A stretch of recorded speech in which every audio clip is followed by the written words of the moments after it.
옆에 분들 보시면서 미소를 머금고 한번 축복해 주시기 바랍니다. 오늘도 잘 오셨습니다. 은혜 많이 받으세요.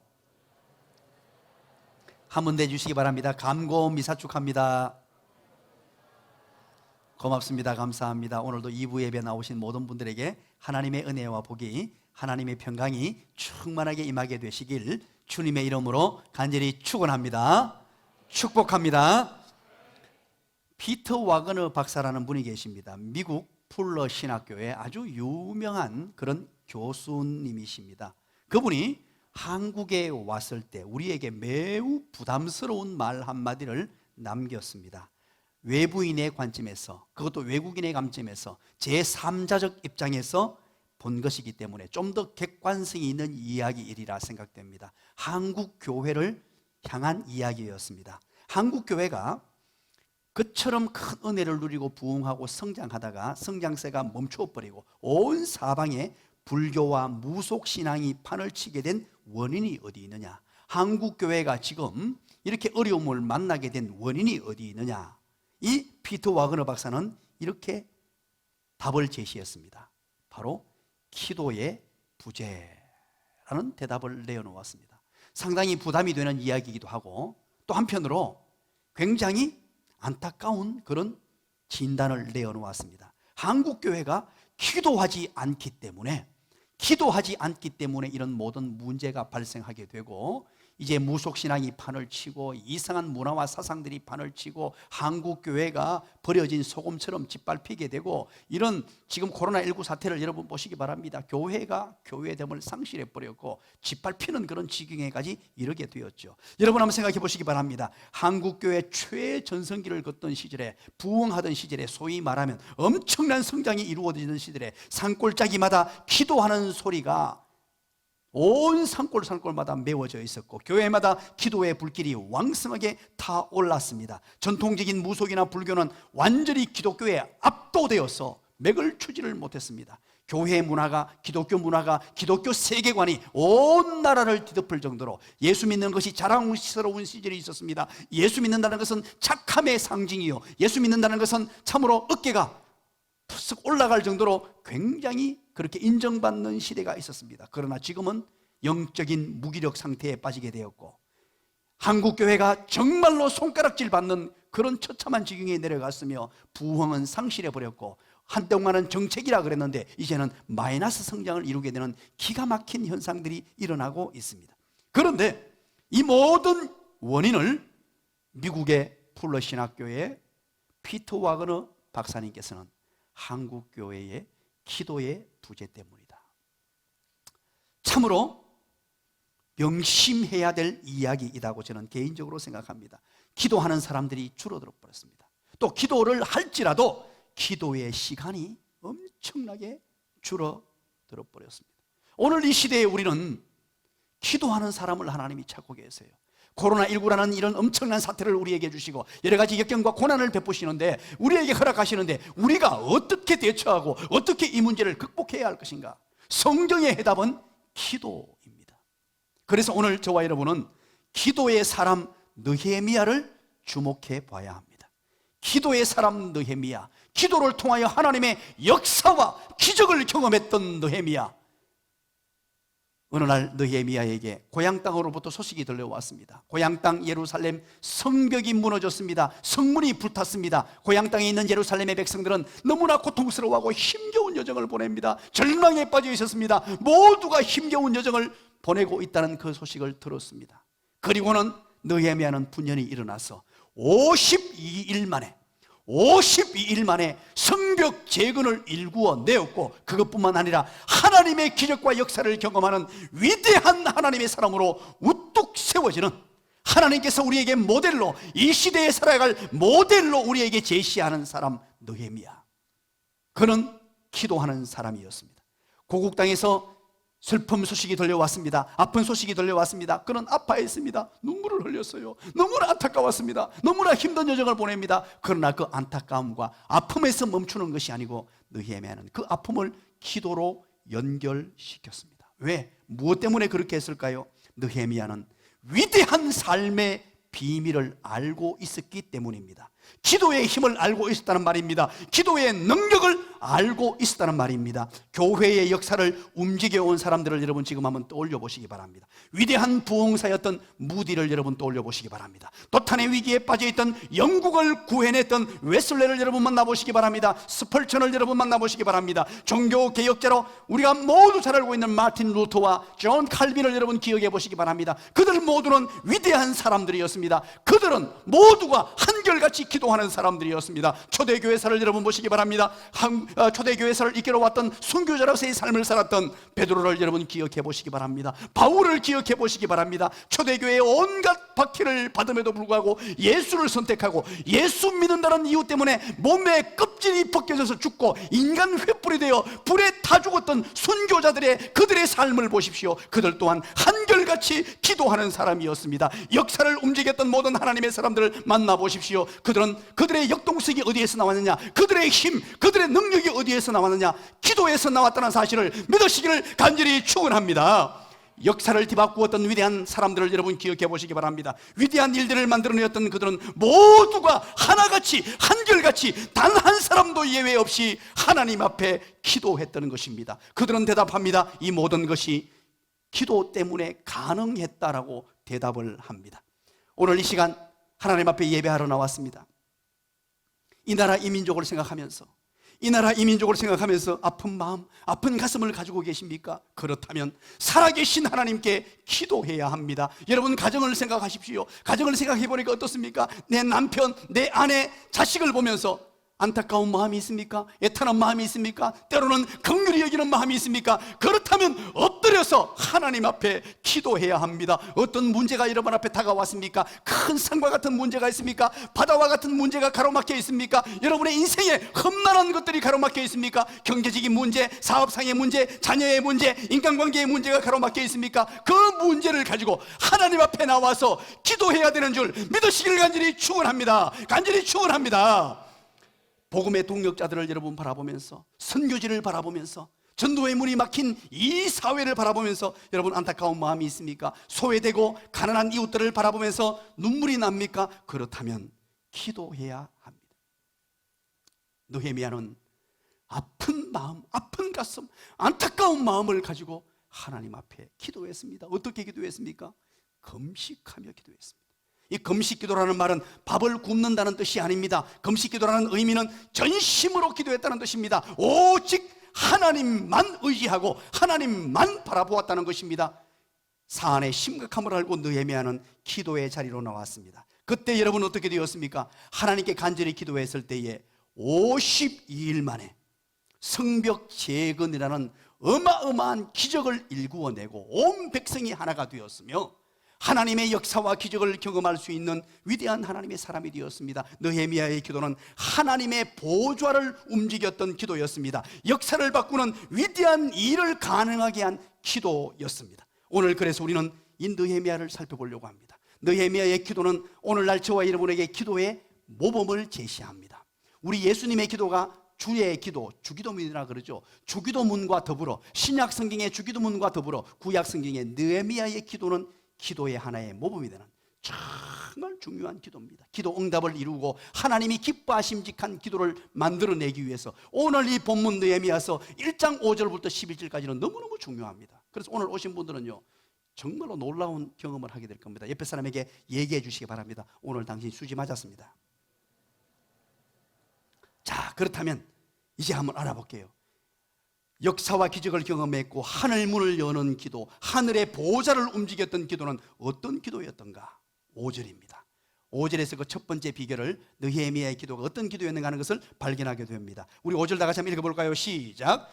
이르되 하늘의 하나님 여호와 크고 두려우신 하나님이여 주를 사랑하고 주의 계명을 지키는 자에게는 언약을 지키시며 긍휼을 베푸시는 주여 간구하나이다. 아멘. 첫 번째는요, 느헤미야는 기도의 대상을 알고 기도했습니다. 기도 대상이 매우 중요합니다. 우리는 이 기도 그러면요 어떤 명상, 묵상, 혼자 생각하면서 뭐 어떻게 공허한 메아리, 벽을 보고 뭐 하는 것처럼 아무 대상이 없는 것처럼 보이지 않으니까, 그러다 보니까 기도는 정신수양, 뭐 자기 어떤 세뇌 이쪽으로 생각해서 무슨 혼자 뭔가 컨트롤하고 마인드 컨트롤하고 그것이 기도인 줄 아는 사람도 있어요. 여러분 아닙니다. 기도는 반드시 대상이 있습니다. 그 대상을 보고 하는 것입니다. 우리 혼자 되는 그런 어떤 주절주절거리는 얘기가 아니에요. 우리의 기도를 받으시는 분이 있다는 말입니다. 그 대상, 연약한 인간, 나약한 인간, 혼자 힘으로 할 수 없는 문제를 그 대상에게 아뢰입니다. 그분이 하나님이세요. 그분에게 아뢰면 나의 나약함, 나의 부족함, 그 모든 것을 받으시고 들으시고 응답의 열매로 주신다는 사실입니다. 그렇다면 여러분 보세요. 우리 기도를 받으신 분이 누구냐? 이걸 명확하게 해야 돼요. 오늘 본문의 느헤미야는 이걸 정확하고 명확하게 그렇게 파악하고 세 가지로 그 대상을 명시합니다. 보십시오. 위대하신 하나님. 그게 어디 나옵니까? 위대하신 하나님, 하늘의 하나님 여호와, 크고 두려우신 하나님, 그렇게 되어 있죠. 여기서 크고라는 말은 하가돌이라는 히브리어 단어입니다. 이 말은 위대하심, 탁월하심이라는 뜻이에요. 그래서 우리는 먼저 기도할 때 기도의 대상을 부르는 거예요. 위대하신 하나님, 탁월하신 하나님, 크신 하나님, 크시고 위대하신 하나님, 이 하나님을 먼저 인식하고 부르는 거예요. 그냥 공허한 메아리처럼 보이지 않는 곳에 그냥 내 스트레스를 푸는 그 정도가 아니고 하나님의 이름, 위대하신 하나님, 크고 크신 하나님, 크고 위대하신 하나님을 부르는 겁니다. 오늘 이 예루살렘 성건축은 불가능한 일이죠. 생각해 보시기 바랍니다. 이 느헤미야는요 800마일 떨어진 곳에 그까지 가는 것만 해도 4개월 걸리는 엄청난 거리인데다가 갈 수 있는 환경도 아니에요. 멀리 떨어진 사람이 어떻게 고향 땅에 그 문제를 해결해 줄 수 있겠어요? 환경적으로 봤을 때는 불가능합니다. 불가능하기 때문에 느헤미야는 위대하신 하나님을 찾은 겁니다. 크신 하나님을 찾은 거예요. 내 능력, 내 실력, 내 경험으로, 내 노력으로, 내 힘으로 안 된다는 사실을 알았습니다. 그래서 위대하신 하나님, 크신 하나님을 찾고 있는 거예요. 여러분 혹시 알렉산더라고 기억하십니까? 알렉산더 대왕은 세계를 점령하면서 땅을 넓혀갔습니다. 그리고 어느 날 많은 일들을 성취하고 이루고 난 뒤에 참모들을 함께 모았어요. 아주 핵심 멤버 참모들을 모아놓고 참모들에게 위로하면서 격려하면서 고맙다, 여러분들 때문에 이런 위대한 업적들을 이루고 있었다라고 많은 격려와 칭찬과 위로를 했습니다. 그리고 나서 이 알렉산더 대왕이 이렇게 말합니다. 이제 여러분들 소원이 있다면 소원을 한 가지씩 얘기해 달라고. 자, 여러분 마음속으로 한번 생각해 보시기 바랍니다. 만약에 제가 여러분들에게 소원을 물으면 뭐라고 대답할지. 자, 다 생각했죠? 백정아 집사님 소원 생각했어요? 네, 속으로 이제 말은 하지 말고. 자, 여러분들에게 소원을 묻는다면 뭐라고 대답하겠어요? 이 알렉산더 대왕이 참모들에게 소원을 물었습니다. 그랬더니만 어떤 사람은 집을 사달라 그럽니다. 내가 이렇게 애를 썼으니까 집 한 채를 멋지게 하나 해달라, 또 휴가를 달라, 그리고 여러 가지 소원들이 막 쏟아져 나옵니다. 그런데 그 중에 데닉이라는 참모가 있었습니다. 그는 위풍당당하게 어깨에 힘을 주고 알렉산더 대왕에게, 대왕이시여, 저의 소원은 왕께서 정복한 나라 중에 한 나라를 저에게 주십시오.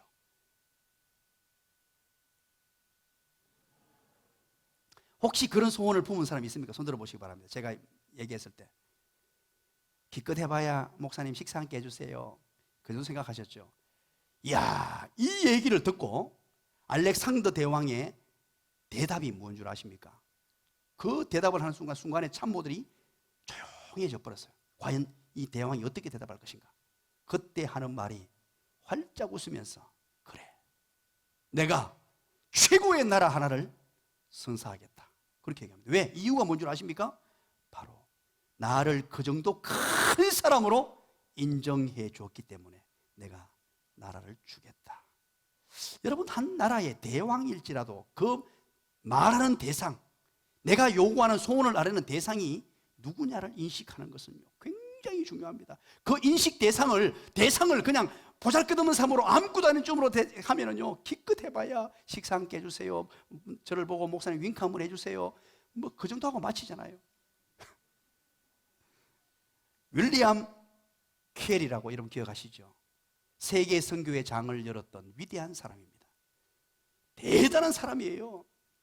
세계 선교의 창을 열었던 하나님의 사람이죠. 그가 자주 했던 말입니다. 유명한 말이에요. 어떻게 사람들에게 얘기를 했냐니까, 위대하신 하나님을 믿으십시오, 위대하신 하나님께 기도하십시오, 그리고 위대하신 하나님께서 위대한 일을 이루어 주실 것을 기대하십시오. 이 위대하신 하나님에 대한 인식이 정말로 철두철미였습니다. 이 모든 선교 여정, 이 모든 일들, 이 어려운 환경을 나아가는데 하나님의 위대하심이 없으면 나같이 보잘것없고 나같이 나약하고 나같이 힘이 없는 사람이 이기게 될 방법이 없다는 것을 알았습니다. 그래서 하나님을, 위대하신 하나님, 그분을 바라보고 그분께 기도하는 것입니다. 우리가 기도하는 기도의 대상은 위대하신 하나님, 크신 하나님임을 믿으시기를 간절히 축원합니다. 그리고 5절 두 번째입니다. 5절 또다시 한번 볼까요? 그 뒤에 뭐라 그럽니까? 주를 사랑하고 주의 계명을 지키는 자에게 언약을 지키시며 라고 그러죠. 두 번째 따라서 합니다. 신실하신 하나님.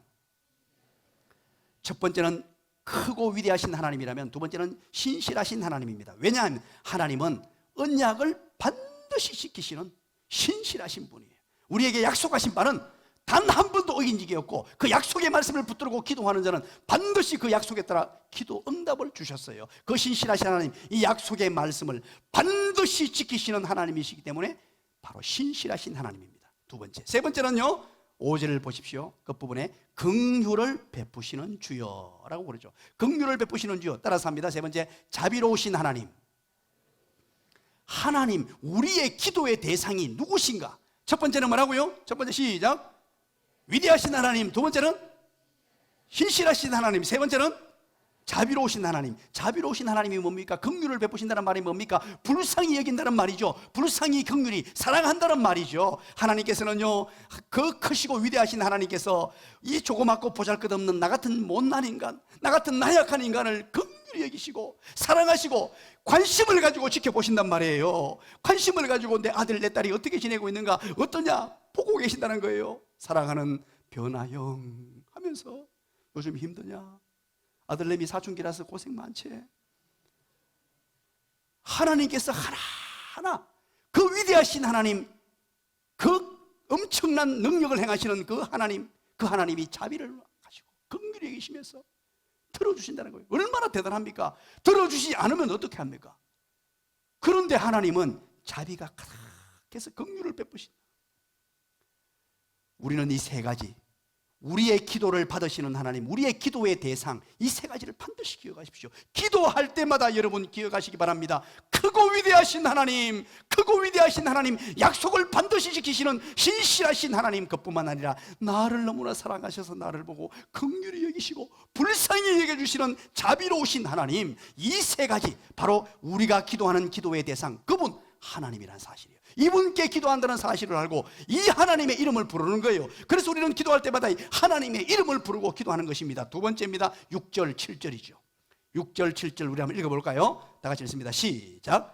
이제 종이 주의 종들인 이스라엘 자손을 위하여 주야로 기도하오며 우리 이스라엘 자손이 주께 범죄한 죄들을 자복하오니 주는 귀를 기울이시며 눈을 여시사 종의 기도를 들으시옵소서. 나와 내 아버지 집이 범죄하여 주를 향하여 크게 악을 행하여 주께서 주의 종 모세에게 명령하신 계명과 율례와 규례를 지키지 아니하였나이다. 아멘. 이게 뭔가 같습니까?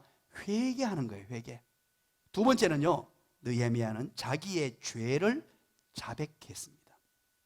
이거 참 중요합니다. 6절 7절은요, 그 모든 죄들을 다 끄집어냅니다. 범죄한 죄를 자복하고 드러내고. 그런데 여러분 보세요. 느헤미야가 오늘 본문에서 직접적인 예루살렘에 망한 것, 예루살렘이 무너진 것하고 관련이 있습니까? 이 페르시아에 와서, 종으로 와서 그 페르시아에서 느헤미야는 지금 승승장구하고 있었습니다. 하나님으로부터 인정받았습니다. 그리고 왕으로부터 인정받았습니다. 주변 모든 사람들로부터 칭송을 받는 사람이었어요. 그런데 지금 회개 기도를 하는데 6절 제일 끝부분을 한번 보십시오. 뭐라고 기도하는지. 주께 범죄한 자들을 자복하오니 주는 귀를 기울이시며 눈을 여시사 종의 기도를 들으시옵소서. 그리고 거기에 그 다음에 뭐죠? 나와 또, 나와 내 아버지 집이 범죄했다. 굉장히 중요한 지금 얘기를 하고 있습니다. 우리는 자칫 잘못하면, 어떤 문제가 발생하면요, 내 탓이 아니에요. 전부 다른 사람 탓이에요. 누가 그래서, 국가가 그래서, 대통령이 그래서, 아니면 뭐 누가 국회의원이 그래서, 모든 것이 남 탓입니다. 직접적으로 오늘 느헤미야도요, 자기 탓이 아니잖아요. 보세요. 지금 먼 나라 4개월 걸리는 800마일 넘는 거리에 와 있는데 내가 뭘 잘못했겠어요? 그 성이 왜 무너졌고 그게 왜 붙었는지 나와 무슨 상관이 있습니까? 그러나 느헤미야는 이 모든 책임을 내 탓으로 돌렸습니다. 나와 내 아버지지. 느헤미야는 위대한 하나님의 사람이 되고 리더가 될 자격이 충분히 있는 사람이에요. 사랑하는 여러분, 이것을 가리켜서 뭐라고 하느냐, 여러분 따라서 하시기 바랍니다. 그리스도인의 책임의식, 이건 매우 중요한 것입니다. 오늘날 저와 여러분을 그리스도인으로 부르셨습니다. 세상 가운데서 선택하여 성도로 불렀단 말입니다. 우리에게 책임이 있어요. 이 사회가 무너지고 이 사회에 어려움이 생깁니다. 이 사회 구석구석에 조금 좋지 않은 일들이 일어납니다. 여러 가지 사태가 나타납니다. 이럴 때 우리는 내 탓이 아니고 누구 탓으로 돌리면 안 돼요. 그리스도인의 책임의식은 바로 하나님의 백성으로서 내가 기도하지 않았기 때문이다. 내가 하나님 앞에 바로 서지 못했기 때문이다. 내 책임이요, 내가. 이게 그리스도의 책임의식입니다. 여러분 보세요. 책임지는 사람이 리더라는 걸 여러분 아십니까? 여러분 어느 장소, 어느 회사, 어디든지 리더로 세워져서 리더 역할을 하고 싶거들랑 책임지는 사람이 되십시오. 보통은 책임지지 않으려고 합니다. 여러분 리더로 세워놓아도 남에게 책임을 전가합니다. 그 사람은요 리더에서 금방 떨어져 내려갑니다. 누구도 그 사람을 리더로 인정하지 않고 스스로 리더를 걷어차는 사람이에요. 그러나 리더로 세워지지 않았음에도 불구하고 내가 책임지는 사람으로 책임의식을 가지고 접근하고 일을 해내면 그 사람은 반드시 리더가 되게 됩니다. 이 리더십은, 책임의식, 리더십은 어디로 발전하느냐? 그게 오너십이 돼요. 오너십. 이게요 너무너무 중요한 얘기예요. 느헤미야는요, 오늘 이 본문을 보면 여러분 느헤미야의 미래가 보여야 돼요. 왜 느헤미야가 이 장소에까지 와서 페르시아 종살이하는 사람이 이렇게 엄청난 리더로 세워졌는가? 벌써 여기서 해답이 나와요. 책임지는 자예요. 그리고 앞으로 민족을 어떻게 책임져 나갈까도 그림을 그려봐야 돼요. 이 한 단어 속에 우리는 책임지는 자입니다. 남 탓하면 안 돼요. 너무나 모든 것들을 남 탓하기 좋아합니다. 무슨 일만 터지면 다른 사람 누구 탓, 가정에서도 아빠 탓, 엄마 탓, 니 탓, 내 탓. 심지어는 도무지 탓이 안 되니까 누구 탓합니까? 조상 탓 해버렸잖아요. 조상 탓. 기가 막히고 코가 막히고 모든 게 다 막힙니다. 정말 어리석은 거예요. 이 땅을 살아가면서 우리 그리스도인들은 책임의식을 가져야 돼요. 직접적으로 내게 무슨 책임이 있어요? 코로나 사태가 내가 무슨 책임이 있어요? 그렇잖아요.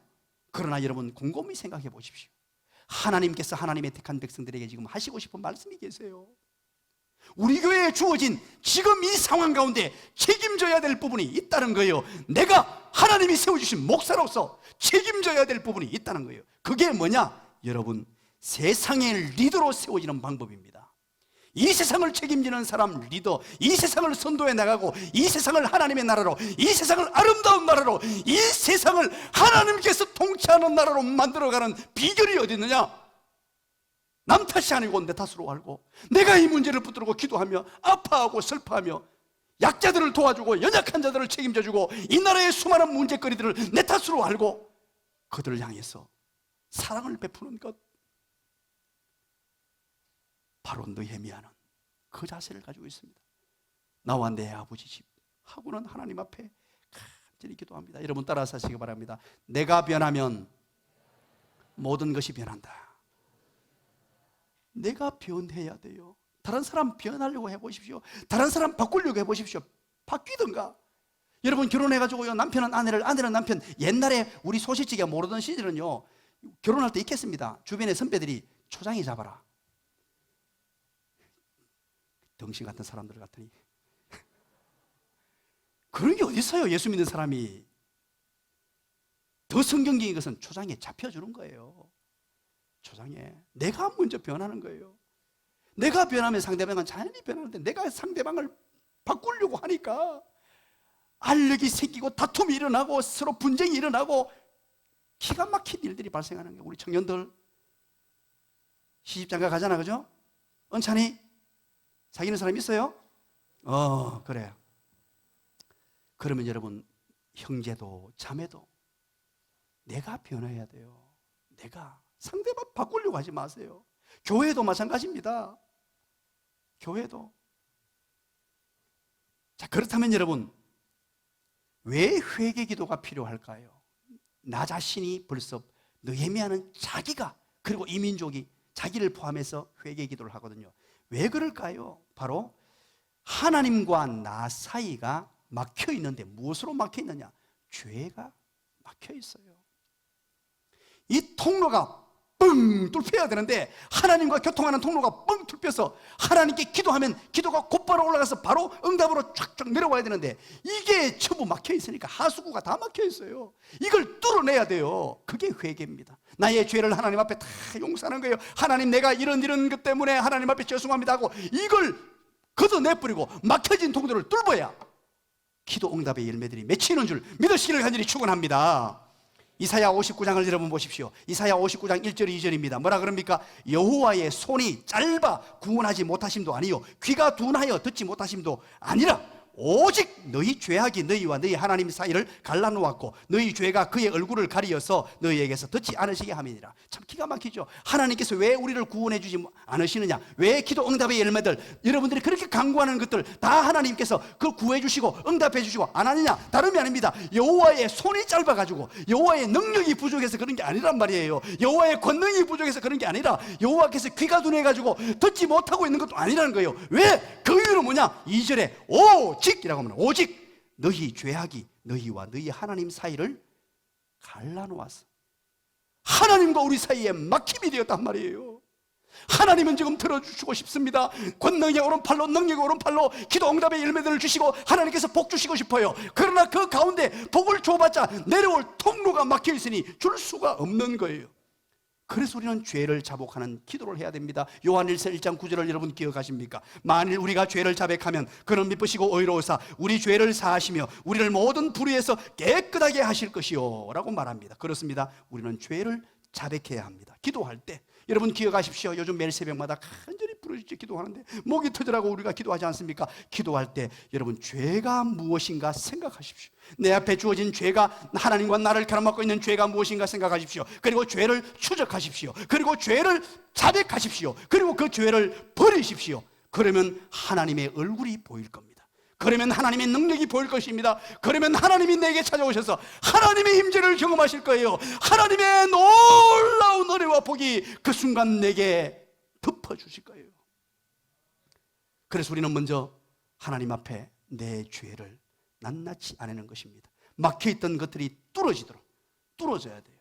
자, 그렇다면 세 번째는 뭘까요? 8절 9절입니다 8절 9절, 느헤미야는 하나님의 약속에 근거해서 기도합니다. 8절 9절을 여러분 유심히 잘 보십시오. 앞부분, 끝부분하고 중간의 내용들 이렇게 구성이 되어 있는데 한번 읽어볼게요. 생각하면서 이 약속이 뭔지 한번 읽어봅니다. 시작. 옛적에 주께서 주의 종 모세에게 명령하여 이르시되 만일 너희가 범죄하면 내가 너희를 여러 나라 가운데 흩을 것이요 만일 내게로 돌아와 내 계명을 지켜 행하면 너희 쫓긴 자가 하늘 끝에 있을지라도 내가 거기서부터 그들을 모아 내 이름을 두려고 택한 곳에 돌아오게 하리라 하신 말씀을 이제 청한 건데 기억하옵소서. 자, 옛적에 그러죠.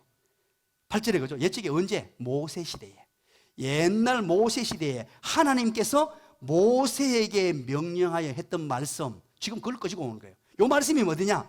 신명기 12장 말씀이에요.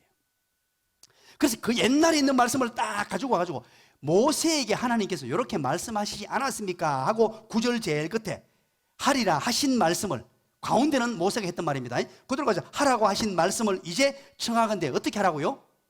누구에게 하는 얘기입니까? 느헤미야가 하나님께. 하나님 요거 기억해 주세요. 하나님께서 하나님의 말씀으로 모세를 통해서 얘기하지 않았습니까? 그 얘기예요.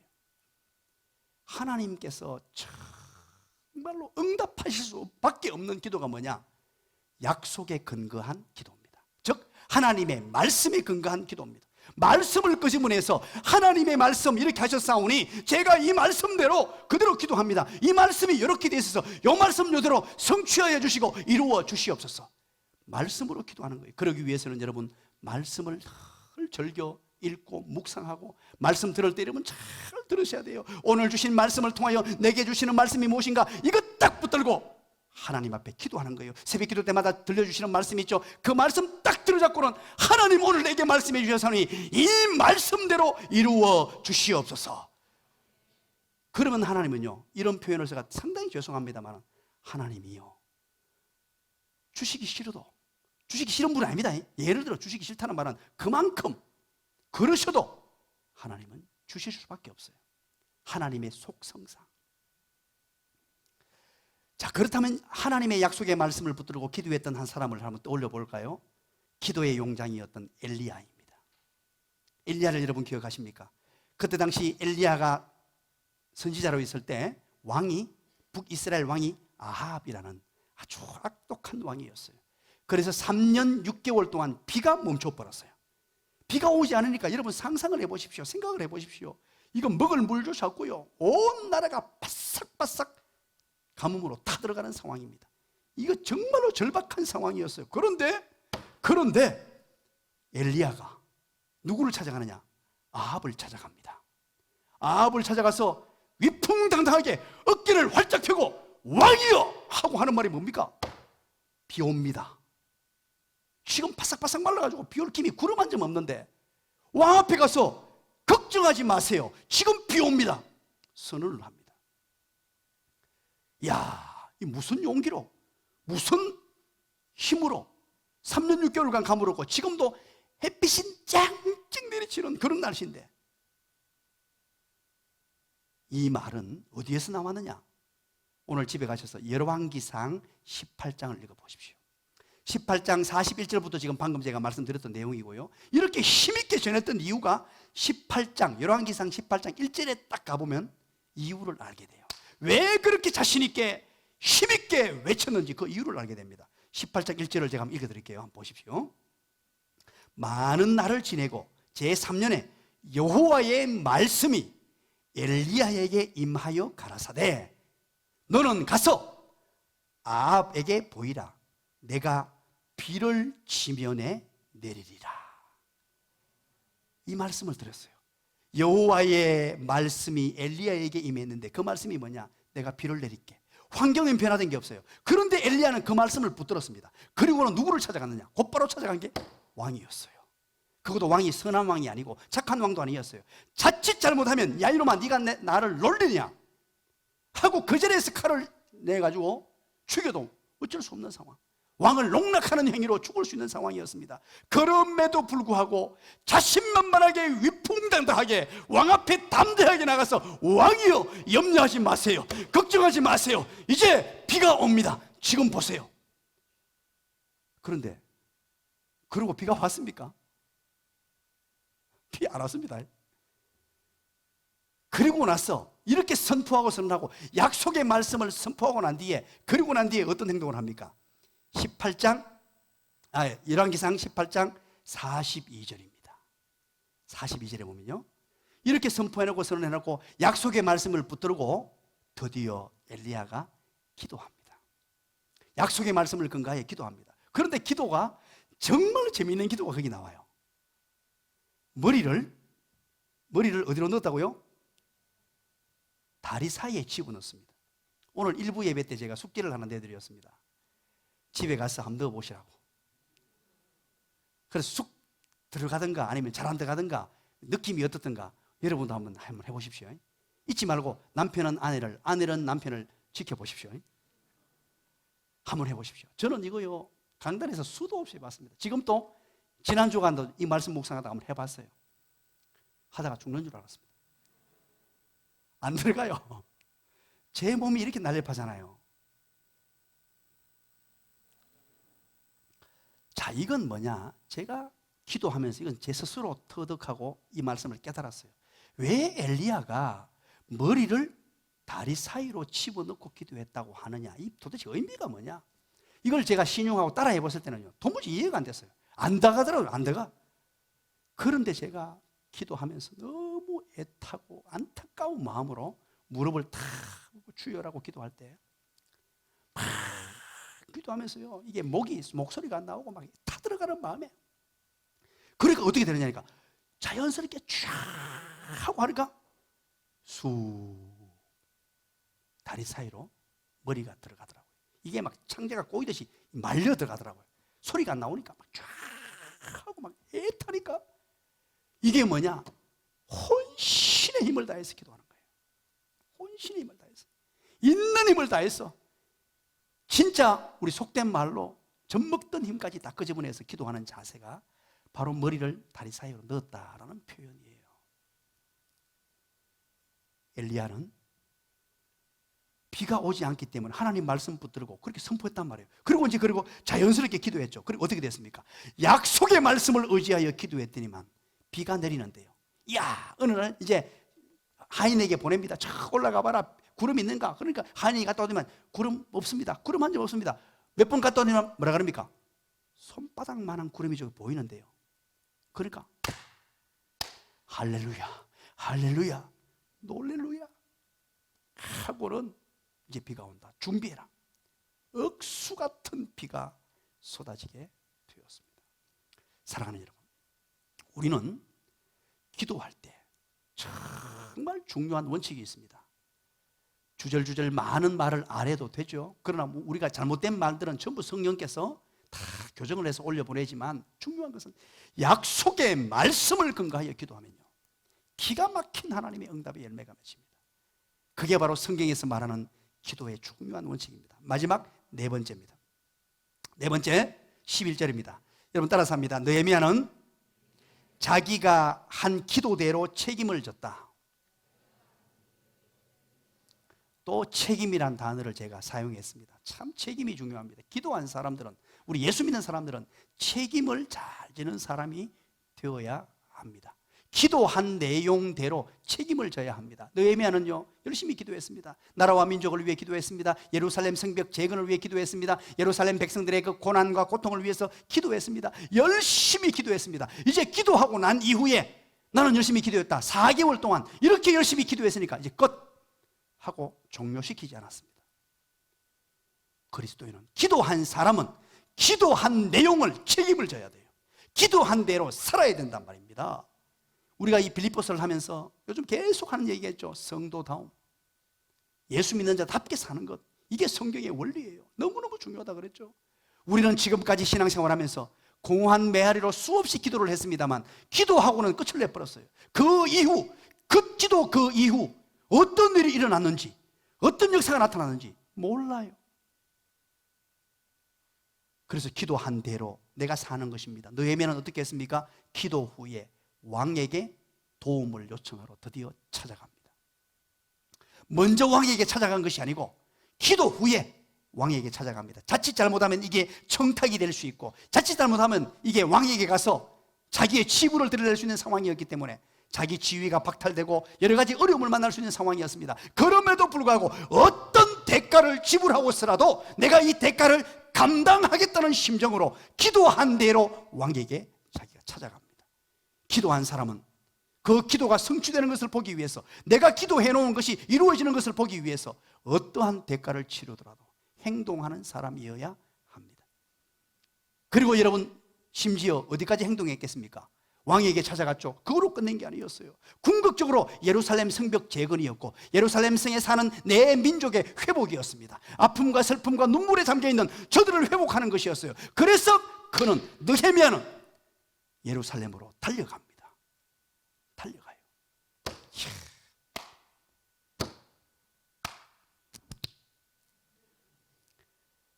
행동으로 옮기는 사람이었어요.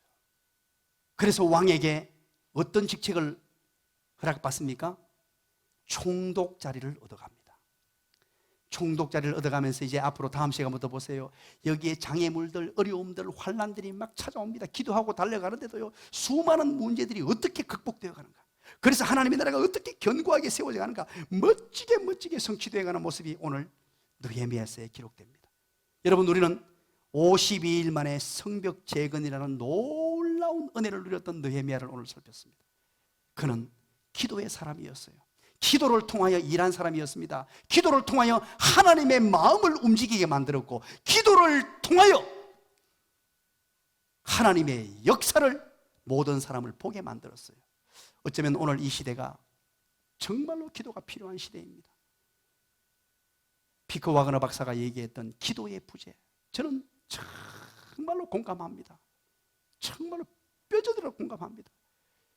저도 그래서 기도하려고 발부동을 칩니다. 애를 씁니다. 기도하는 목자가 되기 위해서. 많은 사람들이 저에게 얘기하기를, 그 목사님 설교 잘하더라, 그 목사님 똑똑하더라, 그 목사님 무슨 지혜가 많더라, 그 목사님 뭔가 할 때 일처리 탁월하게 하더라, 그 목사님이 선하더라, 그런 얘기 저는 얘기해 주면 고맙습니다. 그러나 그것보다도 기도 많이 하는 목사입니다. 그 얘기를 듣고 싶어요. 기도 많이 하는 목사입니다. 사람은 좀 부족하잖아요. 여러분 봐서 알잖아요. 여러분들에 비해서 부족하고 나약하고 연약하고 실력도 키도 제일 부족한 게 키입니다. 실은 여러 가지가 부족합니다만, 그러나 부족한 것 때문에 하나님 앞에 엎드려서 기도하고 하나님의 도우심을 받고 하나님 움직이는 하늘의 능력을 맛보게 하는 그런 목사이고 싶습니다. 여러분 한번 따라서 해주시겠습니까? 기도하면 됩니다. 하나님이 하십니다. 기도하면 됩니다. 하나님이 역사하십니다. 그렇게 믿으시는 분은 함께 기도하겠습니다.